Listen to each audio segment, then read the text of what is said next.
Baik, terima kasih Anda masih bersama kami. Pemirsa, saya akan langsung mengarah ke Prof. Tono. Prof. Tono, mohon maaf tadi sempat terpotong. Oke. Kalau kita lihat bersama, memang kalau dengan ilmu falak ini kan bisa menentukan untuk beberapa tahun ke depan begitu ya. Bahkan Nah, ini 100-200 tahun yang akan 200 tahun yang akan datang. Nah, ini untuk memastikan kembali di setiap tahun baru ataupun juga penentuan Ramadan, ini juga dilakukan metode lainnya tidak untuk memastikan bahwa itu masih terjadwal dengan tanggal yang sama begitu? Ya, tentu saja perhitungan itu ada metode untuk verifikasinya, ya. Ada kita Verifikasi, lakukan ya? verifikasi, tapi itu semuanya adalah perhitungan astronomis, astronomis. Nah, itu seperti orang sudah bisa menentukan kapan gerhana matahari, gerhana bulan itu sampai 100 tahun yang akan datang juga seperti itu. Jadi memang itu sudah yang proven lah, metodologi yang sudah proven itu, sains yang sudah proven itu. Oke, baik. Saya ke Pak Kiai. Pak Kiai, kalau Anda melihat di tahun 2025 ini nanti ya, 1 Ramadan 1446 Hijriah, kalau MUI melihat akan bersamaan tidak antara pemerintah, Muhammadiyah dan juga NU ini? Ya, kemungkinan bersama, kemungkinan juga tidak. Baik. Karena kan ada yang menggunakan tadi wujudul hilal, ya saudara-saudara kita di Muhammadiyah. Ada yang menggunakan ru'yatul hilal, bahkan ru'ya bil fi'li, melihat langsung pada bulan.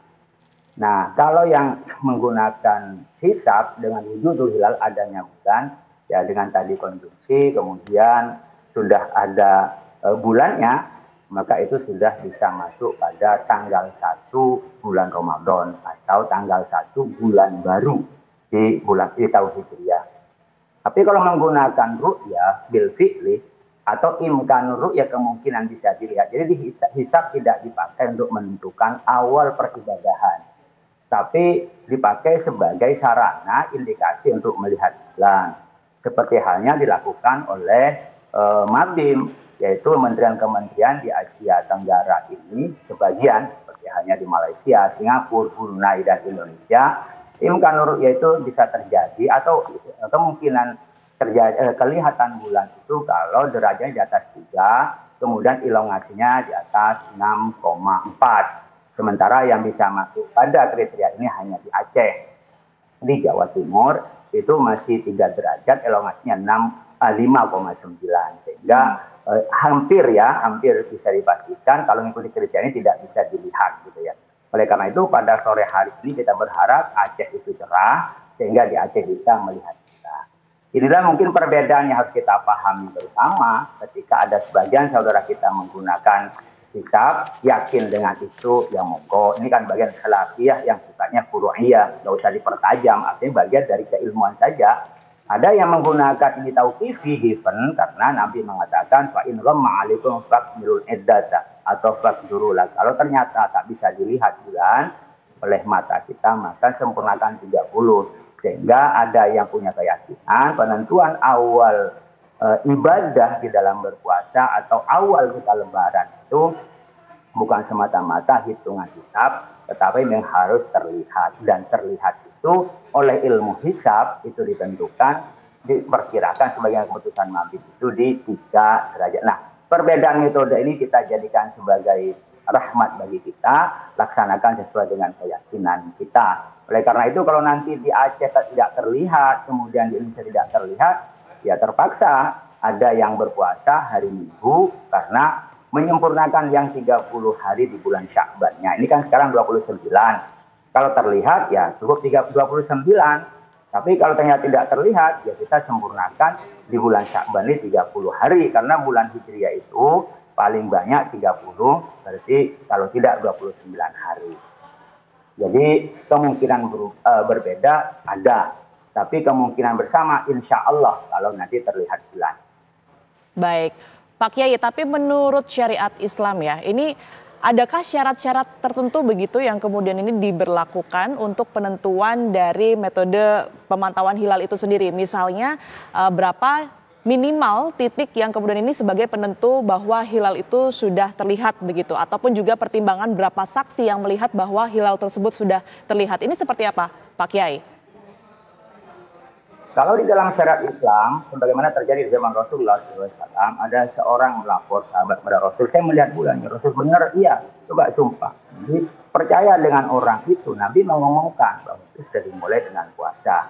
Artinya kalau melihat di sini, yang penting ada orang yang bisa dipercaya melihat bulan, apalagi seperti sekarang ya, ada tim yang turun ke lapangan, kemudian dalam satu tempat itu ada yang mengatakan melihat bulan, jadi mulai Ramadan. Jadi tidak ada syarat khusus berapa jumlahnya, tetapi syarat khususnya adalah dari orang yang melihat, yakin, bisa diyakini orang itu bisa melihat bulan. Karena kalau tidak bisa melihat, artinya mungkin matanya kurang baik, penglihatannya, mungkin juga dia tidak tahu ilmunya, karena melihat pun juga butuh ilmunya, sehingga umpamanya orang melihat bulan itu pasti di daerah pantai, nggak mungkin di pegunungan, karena kan dari kelihatan masuknya dari air itu, laut itu, ratanya itu bisa mudah dilihat, tapi nggak mungkin dilihat di pegunungan umpamanya.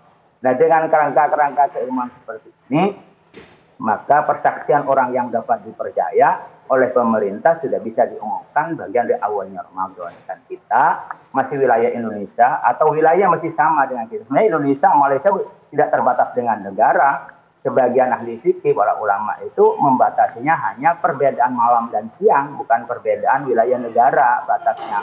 Oh, nanti umpamanya Malaysia ke negara lain. Tidak, tapi lebih pada soal letak geografisnya, bukan pembatas dari negara. Itu pun bagi orang yang punya pandangan tentang ta'addudul matali. Artinya kita membedakan antara satu negara dengan negara lain karena perbedaan dari tempat terbitnya matahari dan terbenamnya matahari. Seperti kita dengan Amerika itu kan pagi dan siangnya berbeda, maka tidak bisa kita berkiblat ke sana di dalam penentuan awal karena alamnya berbeda. Tapi yang masih dekat, Malaysia, Singapura itu kan masih satu dengan kita, masih bisa kita jadikan yang sama karena masih siang malamnya masih ya mirip lah ya, hanya karena seperti perbedaan kita antara Indonesia Tengah dan Indonesia Barat itu masih dalam batas geografis yang mirip yang masih bisa disamakan. Oleh karena itu kalau nanti ada kesaksian yang bisa dipercaya dari Banda Aceh, kita melihat dari Imkanul Ru'yah itu bisa diumumkan oleh pemerintah kepada seluruh Indonesia, sehingga saya berharap betul meskipun metodenya berbeda, ada yang menggunakan ru'yah, ada yang menggunakan hisab, bisa bersama-sama besok hari Sabtu memulai berpuasa. Karena dalam hitungan hisab juga, jadi hisab juga dipakai juga di dalam ru'yah. Nanti di akhir Ramadan ini kita akan bersama, sebarannya tidak ada kemungkinan berbeda ya. Tetapi kemungkinan dalam arti ilmu kita adalah hisab dan ru'yah, insya Allah akan berlebaran bersama nanti.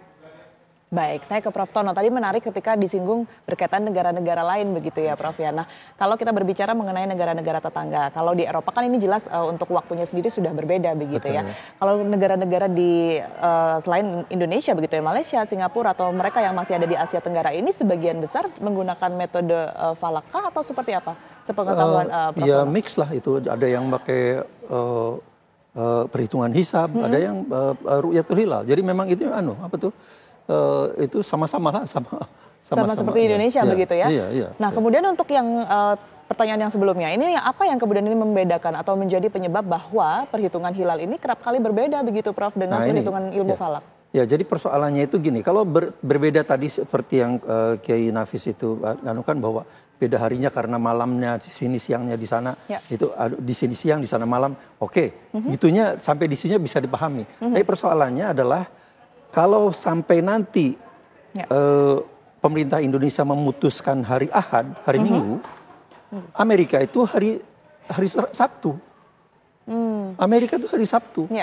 Jadi kalau hari Sabtu berarti kita nih di Indonesia ini selama bulan Ramadan ibadah orang Islam di Indonesia itu 12 jam di belakangnya orang Amerika.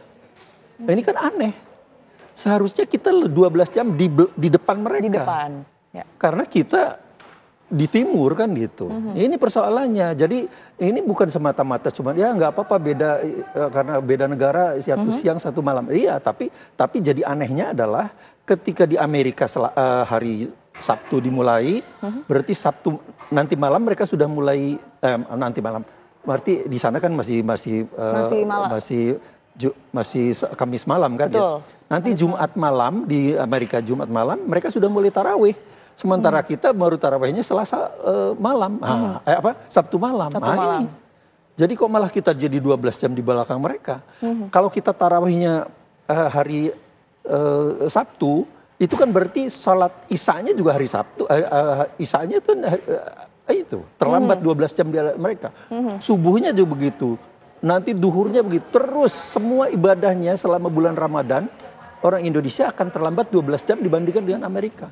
Padahal seharusnya di depan mereka, seharusnya. Lebih cepat begitu ya? Iya, lebih ya, cepat. menurut perhitungan dari ilmu falak ini ya? Ini yang harus juga jadi jangan cuma sekedar, ya nggak apa-apa beda. Ya beda oke, tapi kalau kita jadi di belakang mereka itu yang jadi aneh. Oke, baik. Kita nanti akan bahas lebih dalam lagi tentunya berkaitan dengan apa yang bisa kita maknai di antara mungkin perhitungan dari ilmu falak dan juga hilal yang beberapa waktu lagi nih akan kita saksikan bersama.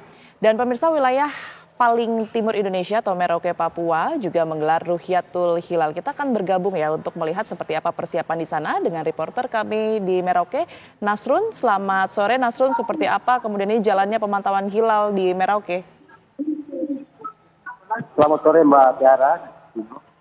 Saat ini untuk pemantauan hilal di Kabupaten Merauke lagi berjalan. Panitia lagi mempersiapkan pantauan hilal. Bisa dilihat di belakang saya, ini panitia lagi sedang mempersiapkan untuk pemantauan hilal. Dan untuk cuaca sendiri di Kabupaten Merauke saat ini mendung, sedang tidak baik-baik saja, kadang mendung, kadang turun hujan. Demikian Mbak Tiara.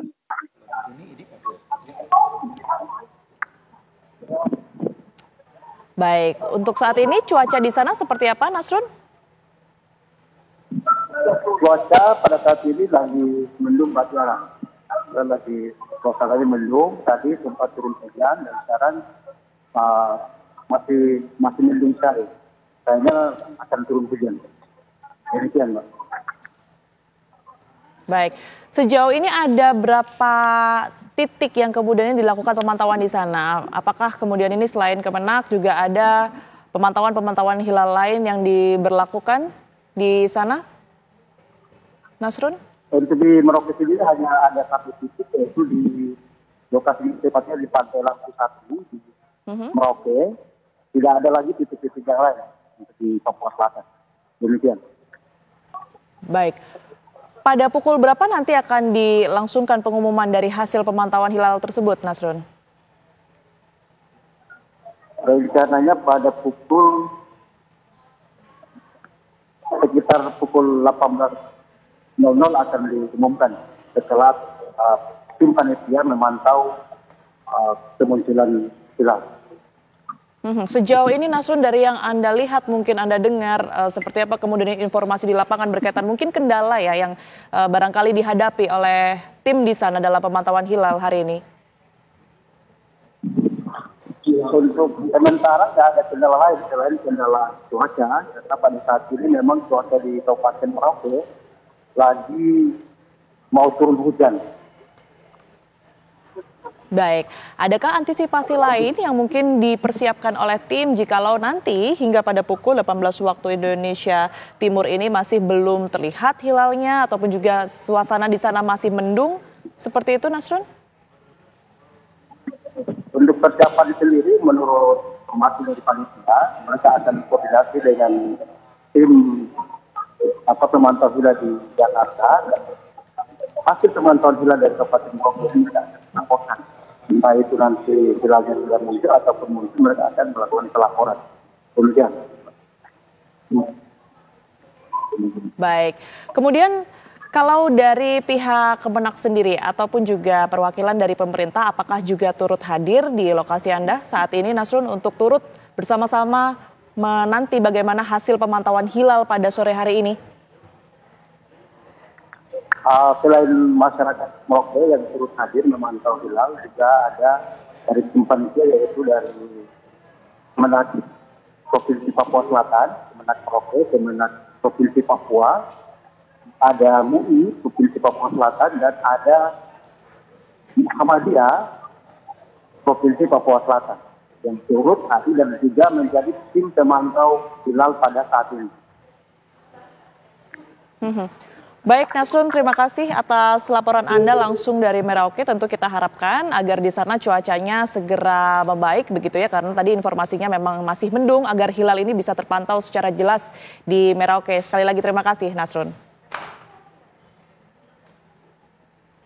Baik, saya akan kembali melanjutkan perbincangan begitu berkaitan dengan seperti apa kemudian ini proses dari pemantauan hilal ya yang dilangsungkan pada hari ini. Saya akan ke Pak Kiai. Pak Kiai, kalau memaknai beberapa kali ini memang ada perbedaan dari hasil pemantauan atau penetapan 1 Ramadan begitu ya. Dari MUI sendiri ini memaknainya seperti apa?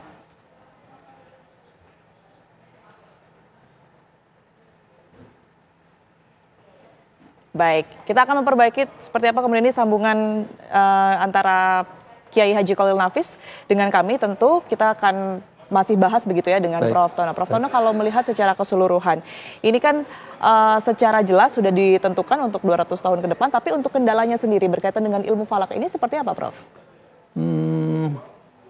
Apa ya kendalanya? Menurut saya ya tidak ada. Tidak ada kekurangannya artinya dengan karena ilmu itu sudah falak proven ini ya? karena begini, perhitungan seperti ini itu kan begini, sebagai saya berikan contoh saja. Ya. Amerika Serikat itu membangun sistem navigasi yang sekarang namanya Global Positioning System itu dari sejak dimulai diteliti sampai dari 1973, 1993 berhasil. Kemudian dari 1993 itu kan ada maintenance cost-nya. Setiap tahunnya berapa. Itu total yang sampai sekarang ini sudah dikeluarkan sekitar 900 triliun rupiah. Benar, jadi bisa membangun 2 IKN. Itu bagaimana dengan GPS itu orang bisa bernavigasi tanpa melihat bintang. Apakah sebabnya? Kalau bintang itu kalau navigasi dengan bintang harus malam karena kalau siang tidak kelihatan bintang kan. Nah, jadi upaya yang sudah dilakukan oleh negara maju seperti Amerika dengan mengeluarkan 900 triliun rupiah untuk supaya kita jangan terikat oleh harus melihat. Itulah sebabnya tadi bergantung pada pemantauan hilal begitu artinya ya. Iya sebentar. Tadi itu kan kami jalan pakai mobil itu kan 200 meter belok kiri, 400 meter belok kanan kan gitu. 1 kilometer jalan tol nanti belok kiri. Itu sudah tidak ada harus melihat apa-apa itu. Itulah yang dilakukan, itulah hub GPS. Jadi memang sekarang ini sekarang susah mengerti kalau misalnya kita umat Islam masih harus melihat bulan untuk bisa menentukan hari. Padahal bulannya itu ada, itu bisa dihitung dengan sangat akurat sekali. Jadi akurasinya itu ya seperti akurasi kita menghitung bintang tadi untuk navigasi itu. Jadi sebetulnya seharusnya itu persyaratan untuk melihat itu sudah tidak ada lagi. Sudah tidak ada lagi. Sudah tidak ada lagi. Karena itu teknologi ini sudah begitu canggihnya.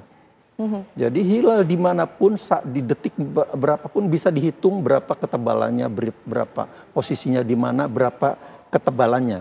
Ketebalan itu sinar bagian bulan yang tersinari itu sudah dihitung dengan akurat, dengan sangat akurat. Jadi makanya kalau kami di Muhammadiyah ya sudah percaya dengan itu, supaya itu sesuai dengan kemajuan teknologi umat manusia yang bernavigasi tanpa harus melihat bintang. Padahal kalau tahun 1970-an kita bernavigasi itu harus lihat bintang, harus. Sebagai patokannya begitu sebagai patokannya, karena pada saat itu visibilitas itu memang harus. Tapi sekarang sudah tidak lagi. Jadi tidak perlu orang sarjana untuk pakai Waze atau pakai Google Map gitu ya. Dari rumah saya ke sini tadi belok kanan, belok kiri gitu, itu sudah diatur semuanya oleh sistem gitu. Jadi itu anunya. Baik, Muhammadiyah dengan menggunakan ilmu ataupun juga metode falak ini, seberapa jauh Prof bisa berkontribusi begitu ya terhadap Kemenak yang saat ini tengah melakukan pemantauan hilal untuk setidaknya mungkin memberi saran, memberi informasi, memberi data begitu apa yang sudah didapat oleh teman-teman dari Muhammadiyah ini? Iya, kami tentu saja ya selalu membuka untuk berdiskusi gitu ya, karena ini memang persoalan yang sangat besar juga. Tapi tidak lupa juga kami melakukan komunikasi itu dengan dunia luar. Misalnya kira-kira sebulan yang lalu saya baru pulang dari Iran gitu ya. Di sana ada konferensi Sains Islam gitu. Saya perkenalkan itu bahwa saya utusan dari Muhammadiyah dan saya mewakili Muhammadiyah untuk memperkenalkan 2 teknologi yang sudah berhasil kita kembangkan, yaitu pembangunan kalender Islam global untuk 100-200 tahun yang akan datang itu. Kemudian yang keduanya adalah pemantauan kehadiran fajar yang real di seluruh dunia. Kami punya data itu kira-kira 2.200 data, 2.200 data twilight. Twilight itu rembang. Itu dari sejak dari New Zealand di bawah bumi di selatan bumi sampai dengan wilayah Arktik, Norwegia, Irlandia, itu bisa kami bisa ambil datanya dan kami proses dengan sangat canggih sekali. Jadi itu sudah sangat global sekali. Kami memang itu kita perkenalkan ke dunia luar gitu. Jadi kami tidak stuck dengan komunikasi dengan teman-teman saudara-saudara kita di dalam negeri karena memang masih banyak hambatan psikologis gitu ya. Tapi jadi komunikasi itu kita bangun juga di luar dengan dunia internasional gitu. Jadi itu kita tetap optimis kita akan terus kembangkan komunikasi ini baik internal maupun eksternal dengan luar negeri. Kalau kita melihat mungkin antara Asia Tenggara dan juga Timur Tengah begitu, mereka juga sudah mayoritas menggunakan ilmu falak atau seperti apa? Ya mix lah, tadi saya sudah sebutkan kan. Jadi ada sebagian yang sudah menggunakan ilmu falak, ada sebagian yang masih menggunakan ru'yatul hilal. Jadi itu memang memerlukan satu diskusi yang ini ya. Tapi yang jelas sebetulnya yang dengan ilmu hisab yang itu sudah disetujui oleh 80 negara.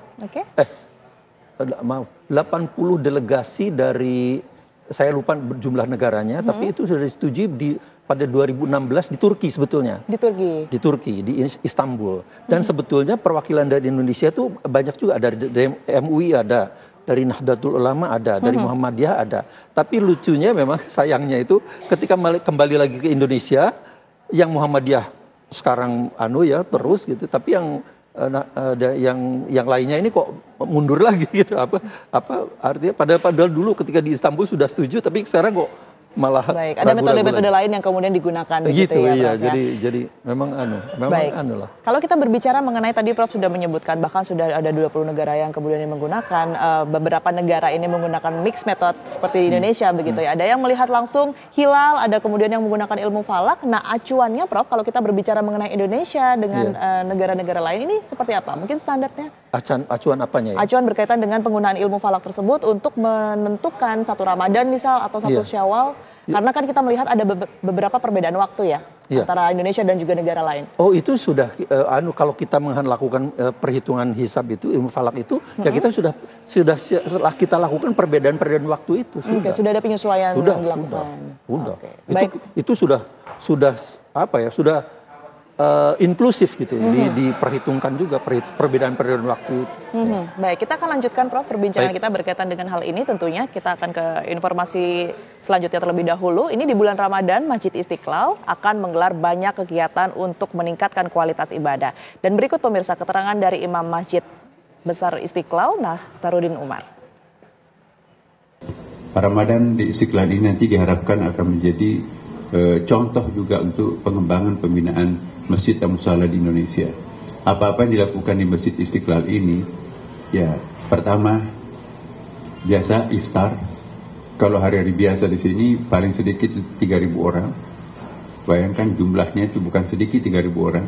Kalau hari Jumat itu bisa sampai 6.000 sampai 10.000 orang, tergantung kalau ada event-event tertentu.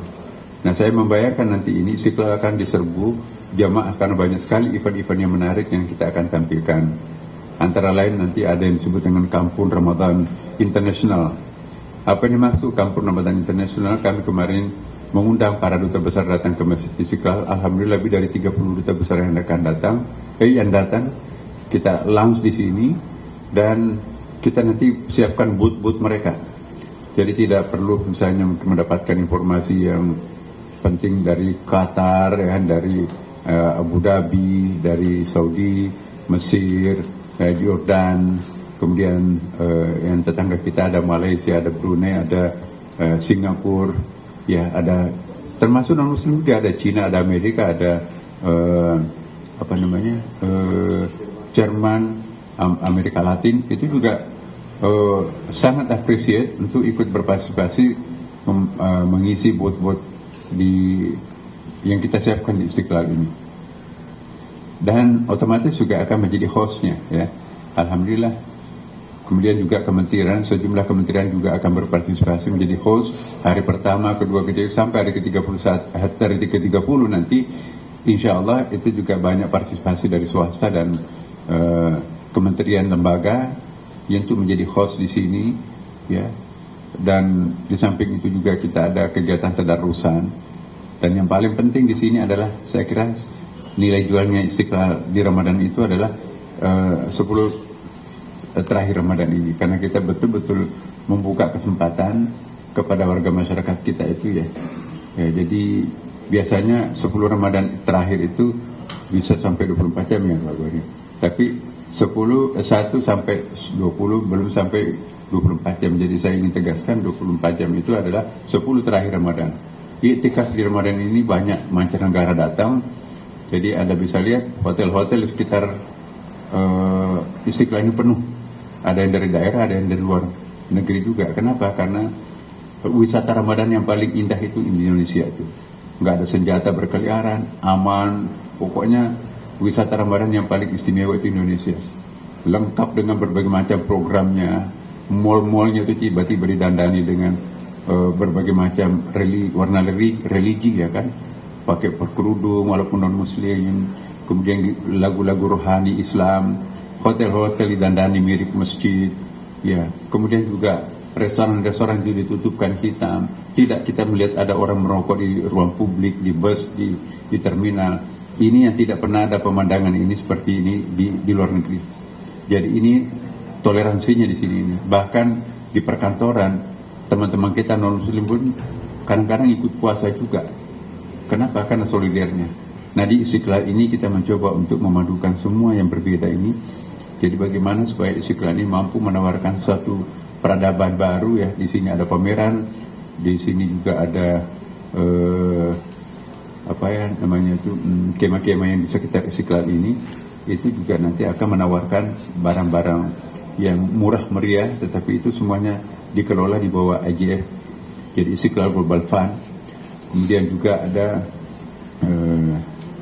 tadarusan Al-Quran 22 setiap hari di sini ada kegiatan-kegiatan Quran dakwah. Dan yang paling menarik, teman-teman juga bisa menyaksikan menjalani ibadah puasa itu ada pendalaman penghayatan keagamaan di jajaran umat Islam. Di atas itu ada 5.000-an laki perempuan terpisah. Kemudian kita berikan untuk anak-anak itu pun juga ada cerita-cerita yang disukai anak-anak lah. Kemudian juga kita menampilkan penceramah-penceramah yang betul-betul digemari masyarakat, ya. Pemirsa, breaking news sidang isbat 1 Ramadan 1446 Hijriah masih akan kembali untuk Anda. Pemirsa, usai jeda berikut ini tetaplah bersama kami.